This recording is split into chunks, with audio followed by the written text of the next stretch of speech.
Hello champions, welcome to Career Adda. This is Ashish and we are going to start new topic for you, that is laws of motion, unit 3, physics class 11th. Okay, so how is the experience? कैसा रहा बच्चों experience हमारे साथ आपका? अच्छा रहा, good. आगे भी हम ऐसे कंटिन्यू करेंगे, न्यूमेरिकल सॉल्व करेंगे, आपका जो न्यूमेरिकल का जो फियर है वो दूर करेंगे. ठीक है, you know my motive is only numericals. Okay, numerical से क्या होता है बच्चों, हमारा थ्योरी कॉन्सेप्ट भी अच्छे से क्लियर हो जाता है. तो जितने ज़्यादा हो सके फिजिक्स में आप क्या कीजिए, न्यूमेरिकल सॉल्व कीजिए. ठीक है, तो आपको फिजिक्स क्या होने लगेगा, इजी लगने लगेगा. Okay, so let's start the new topic. Start. Laws of motion. 9th class में भी आप पढ़ के आए हैं बच्चों लॉज ऑफ मोशन के बारे में. थ्री लॉज होते हैं न्यूटन के. न्यूटन जी ने इनको क्या दिया था, इन लॉज को दिया था न्यूटन्स लॉज ऑफ मोशन, है ना. न्यूटन जी ने क्या किया था, इन लॉज का डिस्कवर किया था, इन्वेंशन किया था आप बोल सकते हैं. तो what is first law? First law क्या कहता है, बचपन में पढ़े हैं हम कि कोई भी बॉडी, सिंपल हिंदी में आपको मैं एक्सप्लेन करता हूँ. सबसे पहले कोई भी बॉडी क्या हो रही है, अगर एक पर्टिकुलर किसी स्पीड से ट्रेवल कर रही है, मोशन में है, तो वो तब तक मोशन में रहेगी जब तक कि उस पर क्या हो जाए, एक एक्सटर्नल फोर्स अप्लाई ना हो जाए. ठीक है, फॉर एग्जाम्पल अगर आप क्या करते हैं, आप कोई मतलब बाइक राइडिंग कर रहे हैं, है ना, तो बाइक राइड कर रहे हैं तो क्या होगा वहां पे, जब तक आप उसकी ब्रेक अप्लाई नहीं करेंगे तब तक वो बाइक आपकी स्टॉप होगी क्या, नहीं होगी, है ना, वो कंटिन्यूसली चलते रहेगी. तो इसी को हम बोलते हैं एक्सटर्नल फोर्स. हम जब तक किसी बॉडी पे अप्लाई नहीं करते तब तक वो मोशन से रेस्ट कंडीशन में नहीं आते. इसी का जस्ट ऑपोजिट, अगर कोई बॉडी रेस्ट पे है, जैसे कि मान लो कोई चेयर रखी हुई है, चेयर वो रेस्ट पे है, अब उस पर हम क्या करते हैं, जब तक एक्सटर्नल फोर्स अप्लाई नहीं करते हैं, मस्कुलर फोर्स उसको अप्लाई नहीं करेंगे उसको डिस्प्लेस करने के लिए, तब तक वो अपने आप हिलेगी क्या, उसमें भूत तो नहीं है ना, या फिर उसके अंदर जादू तो नहीं है, या आपकी उंगलियों में जादू तो नहीं है, बिना टच किए आप उसको इसको क्या कर दिए, डिस्प्लेस कर दिए, नहीं हो सकता. तो जब तक कि किसी रेस्ट बॉडी पे कोई एक्सटर्नल फोर्स अप्लाई ना करते हैं किया जाए तब तक वो क्या होता है, रेस्ट पे ही रहता है. तो यही हमारा फर्स्ट लॉ था, न्यूटन जी का फर्स्ट लॉ यही था. ठीक है, ये आप बचपन में पढ़ के आए हैं. तो इसका कहने का मतलब क्या है बच्चों, कि कोई बॉडी अगर मोशन में है तो कंटिन्यूसली मोशन में रहेगा, है ना, कंटिन्यूसली कांस्टेंट वेलोसिटी से वो ट्रैवल करते रहेगा. अब कांस्टेंट वेलोसिटी ट्रैवल करेगा तो मतलब उसका ए नेट जो होगा वो जीरो होगा. एक्सेलरेशन हमको क्या मिलेगा, जीरो मिलेगा, है ना. कोई बॉडी अगर किसी एक वेलोसिटी से पर्टिकुलर क्या कर रही है, ट्रैवल कर रही है, तो उस पर जब तक आप एक्सटर्नल फोर्स अप्लाई ना करो तब तक वो कांस्टेंट वेलोसिटी से क्या करते रहेगा, ट्रैवल करते रहेगा. फॉर एग्जांपल जैसे कि आप क्या करो, आप ट्रैवल कर रहे हो, ठीक है, बाइक चला रहे हो 20 मीटर पर सेकंड की स्पीड से, ठीक है, या 20 किलोमीटर पर आवर की स्पीड से आप क्या कर रहे हो, बाइक राइड कर रहे हो. ठीक, अब अचानक ब्रेकर आ गया, तो ब्रेकर आएगा तो आप क्या करोगे, स्पीड को स्लो करोगे, ब्रेक अप्लाई करोगे, तो वो जो आपकी वेलोसिटी होगी वो क्या हो जाएगी, चेंज हो जाएगी. तो जैसे ही वेलोसिटी चेंज हो जाती है तो वहां पे एक्सेलरेशन जीरो होता है क्या, नो. चेंज इन वेलोसिटी को तो हम एक्सेलरेशन बोलते हैं. ठीक है, मेरे कहने का मतलब ये है कि फर्स्ट लॉ में क्या बोला गया है कि कोई बॉडी अगर कांस्टेंट वेलोसिटी से ट्रैवल कर रही है तो वो करते रहेगी जब तक उस पर क्या ना हो, एक्सटर्नल फोर्स ना अप्लाई किया जाए. तो इसका मतलब है कांस्टेंट वेलोसिटी से अगर वो ट्रैवल करेगी तो उसका नेट एक्सेलरेशन क्या हो जाएगा, जीरो हो जाएगा. ठीक है, नेट एक्सेलरेशन किसको बोलते हैं, जिसमें क्या होता है, डायरेक्शन और मैग्नीट्यूड दोनों क्या होता है, चेंज होता है. ठीक, अब सेकेंड, अगर नेट एक्सेलरेशन जीरो है तो नेट फोर्स भी क्या हो जाएगा, जीरो हो जाएगा. नेट फोर्स भी क्या हो जाएगा, जीरो हो जाएगा, है ना, क्योंकि फोर्स का फॉर्मूला क्या होता है बच्चों, m इंटू ए. सेकेंड लॉ में अभी पढ़ेंगे हम. अभी हमको ये तक पता होना चाहिए कि अगर नेट एक्सेलरेशन जीरो हो रहा है ड्यू टू वेलोसिटी क्या हो रही है यहाँ पे, वेक्टर, वेलोसिटी ऑफ वेक्टर क्या हो रहा है यहाँ पे, कांस्टेंट मिल रहा है हमको. तो कांस्टेंट मिल रहा है तो इसलिए नेट एक्सेलरेशन जीरो हो रहा है और नेट फोर्स भी क्या हो जा रहा है, जीरो हो जा रहा है. फॉर एग्जाम्पल इसी को हम बोलते हैं बच्चों इक्विलिब्रियम कंडीशन. इक्विलिब्रियम कंडीशन बोलते हैं. ठीक है, फॉर एग्जाम्पल यहाँ पे मैं एक आपको क्वेश्चन सॉल्व करवा देता हूं.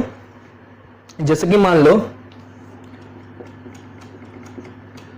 ये बॉडी क्या हो रही है, यहाँ पे हैंग कर रही है, कितना 2 kg या फिर 2 kg, और उसी के नीचे हमने क्या कर दिया 6 kg मास क्या कर दिया, यहाँ पे हैंग कर दिया। ठीक है, अब ये किसके थ्रू अटैच्ड है, इसको हम स्ट्रिंग बोलते हैं। इसका मतलब क्या होता है, यहाँ पे फिक्स्ड है, ये हमारी स्ट्रिंग है, ये भी स्ट्रिंग है। ठीक है, अब स्ट्रिंग में कौन सा फोर्स अप्लाई होता है, टाइप्स ऑफ फोर्सेस आपने बहुत सारे पढ़े हैं, स्क्वीजिंग फोर्स, ट्विस्टिंग फोर्स वगैरह वगैरह, है ना। तो आपको इस चैप्टर में, इस टॉपिक में, लॉज ऑफ मोशन में आपको 3 टाइप के मेनली क्या करने हैं, सबसे पहले आपको पढ़ने हैं फोर्स। सबसे पहले आपको पढ़ना है ग्रेविटेशनल फोर्स। ग्रेविटेशनल फोर्स क्या होता है, ग्रेविटेशनल फोर्स मतलब होता है वेट। किसी भी ऑब्जेक्ट या बॉडी का जब डाउनवर्ड डायरेक्शन में वेट अप्लाई होता है तो उसको हम क्या बोलते हैं, ग्रेविटेशनल फोर्स बोलते हैं, जिसका फॉर्मूला क्या होता है, mg, है ना, m into acceleration due to gravity. Second है आपका नॉर्मल रिएक्शन, ये आपको पढ़ना है।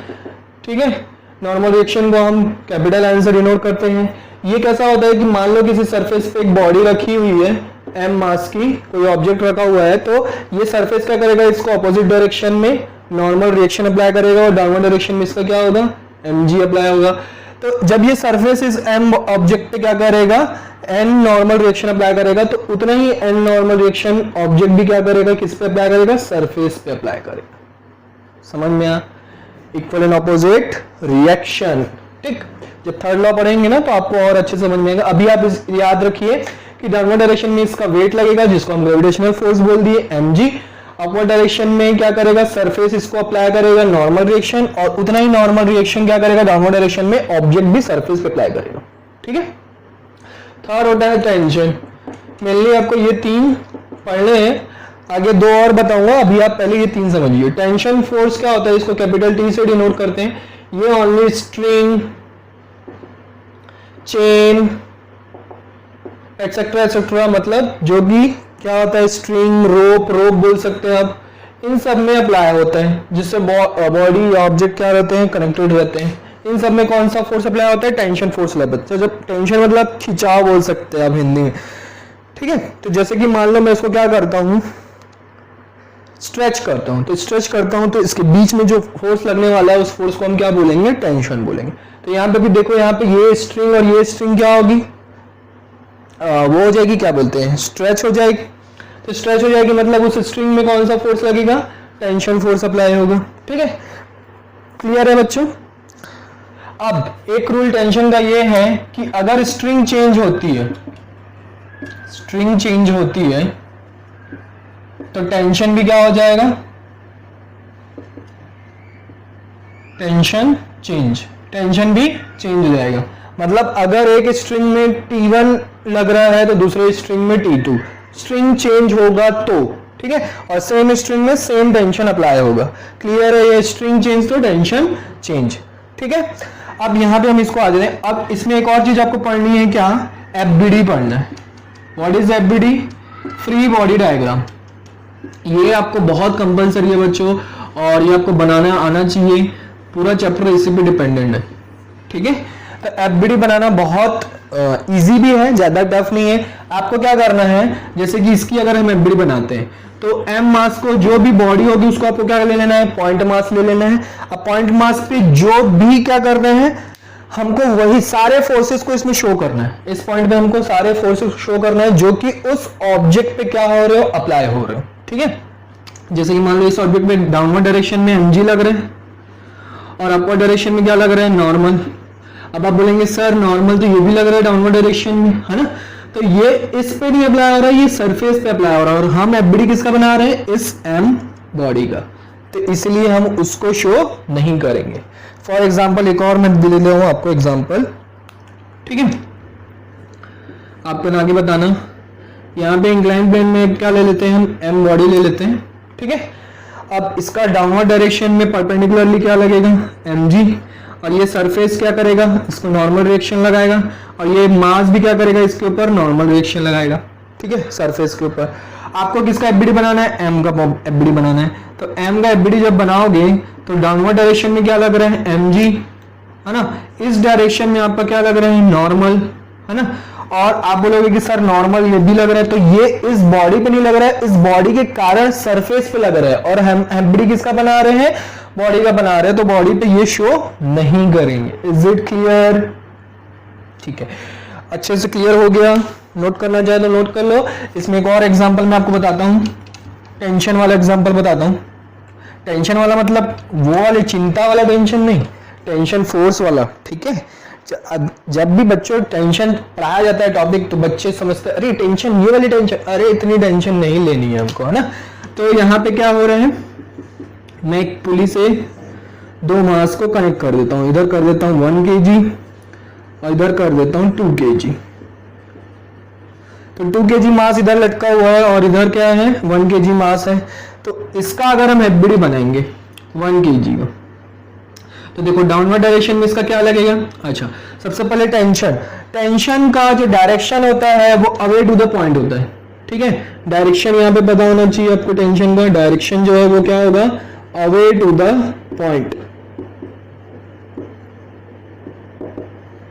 अब जैसे मान लो इस स्ट्रिंग में क्या लगेगा, टेंशन लगेगी, ये ऊपर की तरफ जाएगा और ये नीचे की तरफ, क्योंकि इधर का वेट ज्यादा है, इधर का मास ज्यादा है ना। तो अब क्या होगा कि इसमें क्या लगेगा, टेंशन लगेगा स्ट्रिंग में, क्योंकि उसमें क्या होगा, इस 1 kg के कारण क्या होगा, उसमें खिंचाव, एक्सटेंशन अप्लाई होगा, तो उसके वहां पे क्या होगा, टेंशन। अब इसके कारण अगर टेंशन अप्लाई होगा तो क्या करूंगा, अवे टू द पॉइंट। ये पॉइंट है हमारा away to the point direction, ठीक है। वैसे ही देखो ये स्ट्रिंग सेम है, अब यहाँ पे मैंने टेंशन टी ले लिया, मान लो ये स्ट्रिंग सेम है कि अलग है, एक ही स्ट्रिंग से दोनों कनेक्टेड है ना। तो यहाँ पे भी देखो अवे टू द पॉइंट इसी डायरेक्शन में होगा, और यहाँ पे भी टेंशन क्या होगा, टी होगा। T1 T2 यहाँ पे नहीं होगा क्योंकि सेम स्ट्रिंग है। समझ में आया? यही मैं यहाँ पे बोल रहा था कि string change to tension change, clear है। और यहाँ पे हम एग्जाम्पल और क्वेश्चन सॉल्व करेंगे तो आपको और अच्छे समझ में आ जाएगा। यहाँ तक क्लियर है। अब मैं इसको क्या करूँ, 1 kg का अगर मैं एफबीडी बनाता हूँ तो डाउनवर्ड डायरेक्शन में mg लग रहा है, मतलब 1g, मास तो 1 है तो 1g, और अपवर्ड डायरेक्शन में क्या लग रहा है, टी लग रहा है। और कुछ लग रहा है क्या यहाँ पे, नहीं, और कुछ नहीं अप्लाई हो रहा है। वैसे ही 2 kg का अगर हम बनाए तो डाउनवर्ड डायरेक्शन में 2g और अपवर्ड डायरेक्शन में t, और कोई फोर्स अप्लाई हो रहा है क्या, नहीं हो रहा है। तो समझ में आया बच्चों, ऐसे ही हमको क्या करना है, एफबीडी बना के क्वेश्चन को सॉल्व करना है। तो यहाँ पे देखो हमने क्या किया, net force is equal to 0 हमको मिल गया। अब ये हमको क्या लग रही है, इक्विलिब्रियम वाली कंडीशन। अगर हम मान लेते हैं कि ये कैसी कंडीशन है, इक्विलिब्रियम कंडीशन है, ठीक है। कौन सी कंडीशन है, इक्विलिब्रियम कंडीशन है। अब इक्विलिब्रियम कंडीशन है तो इसको आपको क्या करने का, 2 एफबीडी बनानी पड़ेगी। सबसे पहले यहाँ पे देखो, यहाँ पे टेंशन अप्लाई होगा, किसके कारण, 6 kg के कारण। इसको मैं T1 ले लेता हूँ, तो 2 kg के कारण भी इधर डाउनवर्ड डायरेक्शन में क्या लगेगा, T2 लगेगा क्या, नहीं, T1, सेम स्ट्रिंग है। जितना टेंशन 6 kg अप्लाई करेगा उतना टेंशन 2 kg भी अप्लाई करेगा, सेम स्ट्रिंग में सेम टेंशन, क्लियर है। वैसे अगर ये स्ट्रिंग, अब देखो ये अलग स्ट्रिंग है, ये अलग स्ट्रिंग है, तो यहाँ पे आपको क्या करना पड़ेगा, ये अवे टू द पॉइंट ये T2 लगाएगा, और ये इस सरफेस के कारण डाउनवर्ड डायरेक्शन में क्या होगा, T2 लगेगा। समझ में आया, पक्का। चलो अब एफबीडी बनाते हैं। एफबीडी डाउनवर्ड डायरेक्शन में 6g, है ना, किसका बना रहे हैं, 6 kg का बना रहे हैं, और अपवर्ड डायरेक्शन में T1। और कोई फोर्स अप्लाई हो रहा है क्या, नहीं हो रहा है, और कोई फोर्स अप्लाई नहीं हो रहा है। ये जो T1 डाउनवर्ड डायरेक्शन में, ये इसके कारण हो रहा है, ठीक है। अब ऐसे 2 kg का बनाते हैं, तो 2 kg का देखो डाउनवर्ड डायरेक्शन में 2g और अपवर्ड डायरेक्शन में कितना है, T2, और डाउनवर्ड डायरेक्शन में एक और लग रहा है T1, है ना। डाउनवर्ड डायरेक्शन में एक और लग रहा है T1। समझ में आया। तो हमको क्या करना है, net force is equal to 0 का फॉर्मूला लगा देना है। नेट फोर्स मतलब कौन कौन से फोर्स अप्लाई हो रहे हैं, ठीक। अब कौन कौन से फोर्स अप्लाई हो रहे हैं, तो हम क्या करते हैं, अपवर्ड वाले को पॉजिटिव ले लेते हैं, डाउनवर्ड वाले को नेगेटिव ले लेते हैं। अपवर्ड में देखो यहाँ पे क्या है, T1, तो T1 minus 6g is equal to 0, ठीक। और वैसे देखो T2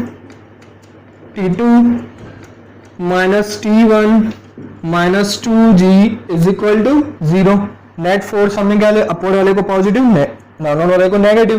तो net force is equal to 0, net force is equal to 0। अब यहां से हमको क्या मिल जाएगा, T1 is equal to 6G मिल जाएगा। यहाँ पे पुट कर देते हैं तो T2 की वैल्यू भी आ जाएगी 6G minus 2G is equal to 0। 6G 2G कितना हो जाएगा, 8G हो जाएगा, जो उधर जाके पॉजिटिव हो जाएगा। तो T2 इज इक्वल टू कितना आ जाएगा, 8G आ जाएगा। समझ में आया? तो मतलब टेंशन 1 जो है कितने न्यूटन का फोर्स लग रहा है, 6G न्यूटन का। अगर G की वैल्यू 10 पुट कर दो तो कितना हो जाएगा, 60 न्यूटन। और यहाँ पे T2 जो है वो 80 न्यूटन का फोर्स लग जाएगा। अब देखो T2 ज्यादा क्यों है, क्योंकि यहाँ पे दो ऑब्जेक्ट एक साथ यहाँ पे क्या कर रहे हैं, वो टेंशन अप्लाई कर रहे हैं, तो इसलिए T2 ज्यादा होगा। ऑब्वियस सी बात है। समझ में आया बच्चों? क्लियर है इतना टॉपिक? तो हमने फर्स्ट लॉ में पढ़ा कि कांस्टेंट वेलोसिटी अगर होती है, नेट एक्सटर्नल फोर्स अगर कोई अप्लाई नहीं होता है तो वहां पे नेट एक्सेलरेशन 0 हो जाएगा और नेट फोर्स क्या हो जाएगा, 0 हो जाएगा। ठीक है, आगे बढ़े। ओके,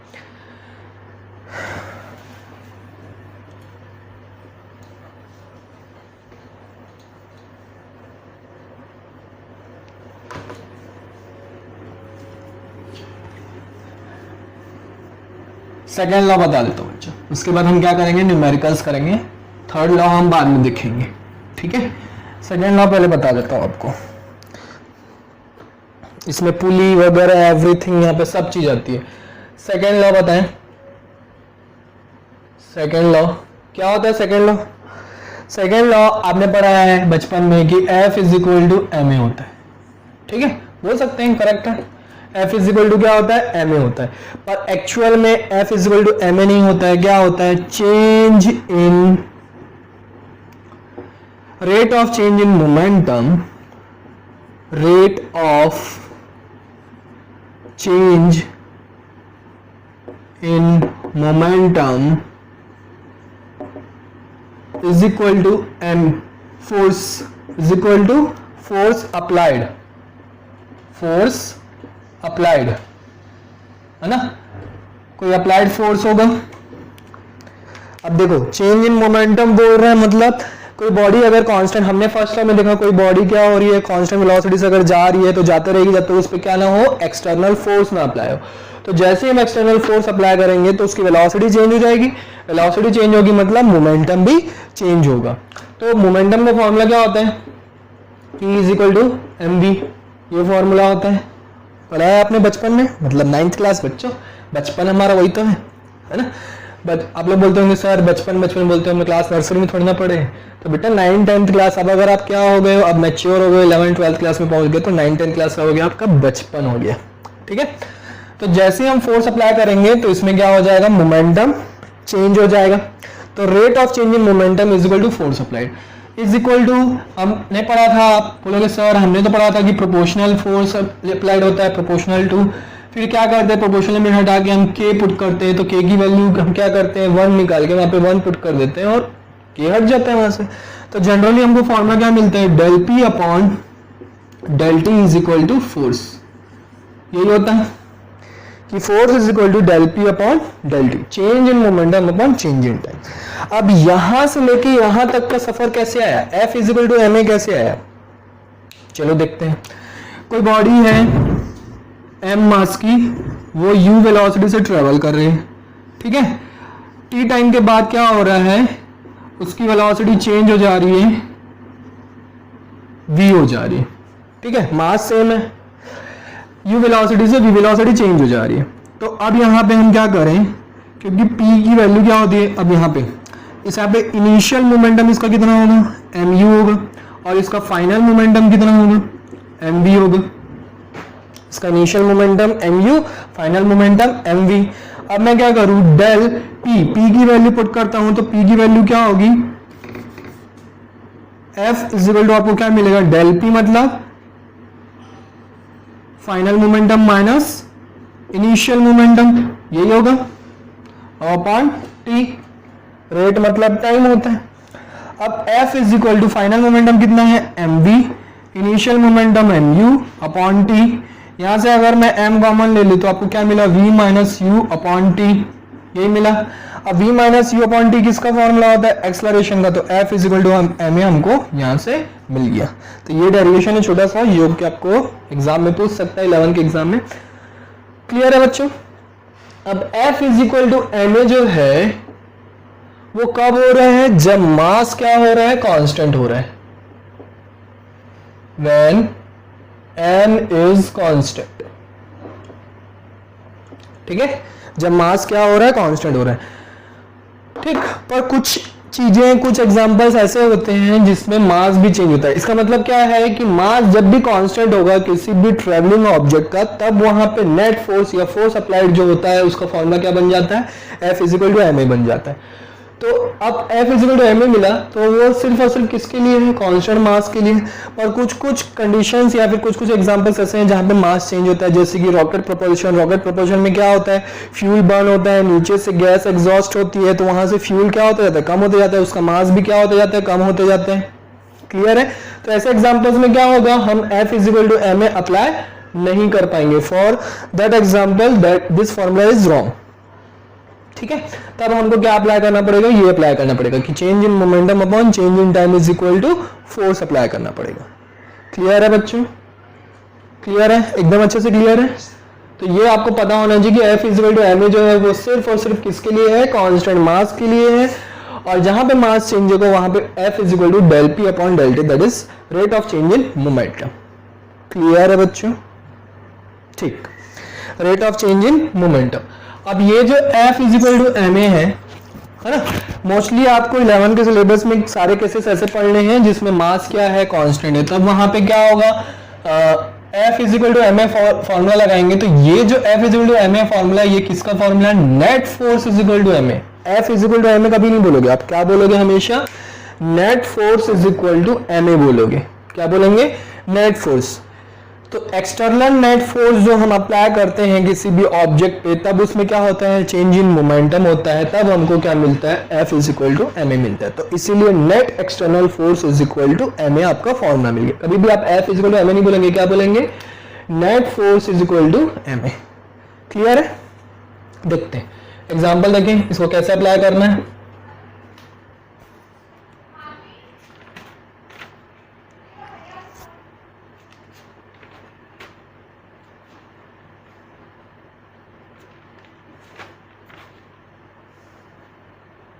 जैसे कि मान लो सिंपल से एग्जांपल लेते हैं, ये m मास की एक बॉडी, ठीक है, इसमें क्या हो रहा है? इस डायरेक्शन में फोर्स अप्लाई हो रहा है। अब आपसे पूछ रहा है कि एक्सेलरेशन फाइंड आउट करो। ठीक है, क्या बोल रहा है? एक्सेलरेशन फाइंड आउट करो। ठीक है, तो इसकी एफबीडी बनानी पड़ेगी। एफबीडी बनाना भी मैंने बताया। अब फोर्स इस डायरेक्शन में लग रहा है तो इसका एक्सेलरेशन डायरेक्शन भी क्या होगा? इसी डायरेक्शन में होगा। तो जब आप एफबीडी बनाएंगे m का, तो डाउनवर्ड डायरेक्शन में mg लगेगा, अपवर्ड डायरेक्शन में नॉर्मल रहेगा इस सरफेस के कारण, है ना। और इस डायरेक्शन में क्या लग रहा है? f लग रहा है। और इसी डायरेक्शन में क्या है? उसका एक्सेलरेशन है। तो आपको ये याद रखना है कि फोर्स जो है वो पॉजिटिव होगा जब एक्सेलरेशन का डायरेक्शन, सॉरी ऐसा मत समझो, आप ऐसा समझो कि एक्सेलरेशन का डायरेक्शन जिस डायरेक्शन में होगा उस फोर्स को हमको क्या लेना है? पॉजिटिव फोर्स लेना है। ठीक है, जिस डायरेक्शन में एक्सेलरेशन होगा, अगर उस डायरेक्शन में कोई फोर्स अप्लाई होता है तो उसको कैसे लेना है? पॉजिटिव लेना है, उसके अपोजिट वाले को नेगेटिव लेना है। ये समझ गए? तो अब हम इसको देखते हैं कैसे सॉल्व करेंगे। n is equal to mg मिल जाएगा, ये तो कैंसिल आउट हो जाएगा, जितना n होगा उतना mg होगा। ठीक है, upward and downward.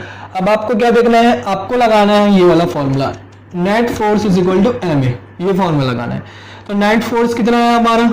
X direction वाला देखेंगे, एक्स एक्सिस या वाई एक्सिस बोल सकते हैं। तो एक्स एक्सिस में सिर्फ एफ अप्लाई हो रहा है, तो F is equal to mass कितना है? एम ए, तो एक्सेलरेशन इज इक्वल टू कितना हो जाएगा? F by m. क्लियर है? क्लियर है? अब यहाँ पे मान लो मैं इसी ऑब्जेक्ट में क्या करूं? दो फोर्स अप्लाई करता हूं, इसको रब कर दो। फोर्स का डायरेक्शन पॉजिटिव कब होगा? जिस डायरेक्शन में एक्सेलरेशन होगा उसी डायरेक्शन में अगर फोर्स अप्लाई आ रहा है तो उस डायरेक्शन वाला फोर्स क्या होगा? पॉजिटिव होगा, अपोजिट डायरेक्शन वाला नेगेटिव। तो मान लो कि यहाँ पे F1 इधर F2 फोर्स लग रहा है। अब यहाँ पे मैं बोल दूं कि F1 जो है वो ग्रेटर देन है F2। ठीक है, अब इसका आपको क्या करना है? एक्सेलरेशन फाइंड आउट करना है। तो अगेन क्या करेंगे? आप एफबीडी बनाएंगे, ऊपर नॉर्मल, नीचे mg, इस डायरेक्शन में F1 और इस डायरेक्शन में F2। अब आपको पता है कि F1 क्या है, बड़ा है F2 से, तो ऑब्वियसली बात है ऑब्जेक्ट उस डायरेक्शन में जाएगा तो उसका एक्सेलरेशन भी क्या होगा, इस डायरेक्शन में होगा। ठीक है, तो इसका मतलब आपको F1 की वैल्यू पॉजिटिव लेनी है और F2 की वैल्यू क्या लेनी है, नेगेटिव। तो यहाँ पे क्या आ जाएगा, F1 minus F2 is equal to net force is equal to ma। ठीक है, m मास है, एक्सेलरेशन है, तो ये आपका फॉर्मूला मिल जाएगा। अब अगर यहाँ से एक्सेलरेशन फाइंड आउट करना है तो आप क्या हो जाएगा, F1 minus F2 upon m। ठीक, समझ में आया, पक्का बन जाएंगे क्वेश्चंस।